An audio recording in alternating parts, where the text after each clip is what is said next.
The world is so polarized now. You've got Donald Trump and social media and people screaming at each other on all kinds of different political issues.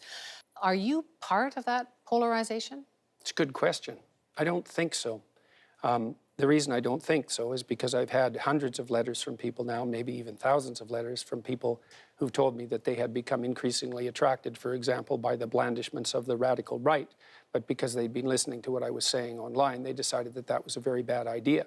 And I don't like right-wing identitarians. I think they play the same game as the radical leftists, which is identity politics. They just play a different version of it. But I'm no fan of the radical right. I've been lecturing about the dangers of Nazi totalitarianism, for example, for almost 3 decades. It's been a major part of my life's work to inoculate people against the attraction of that sort of thing.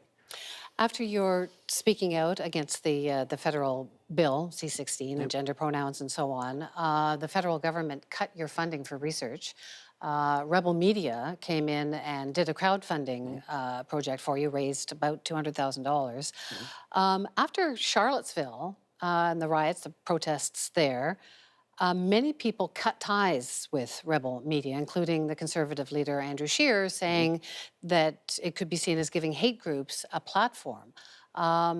You still go on there, so I'm wondering, why do you go on Rebel Media after Charlottesville? You don't think we should talk to people on the right? So that's why? I talk to people who want to talk to me, generally speaking. You know, I'm trying to be careful about it, but I don't see any reason not to talk to people who are on the right. I talk to people who are on the left when they want to talk, which is very, very rarely.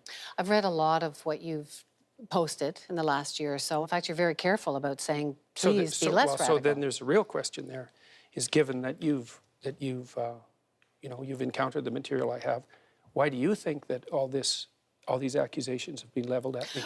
Well, I don't know. That's what I find so curious, because It's convenient. Because I also found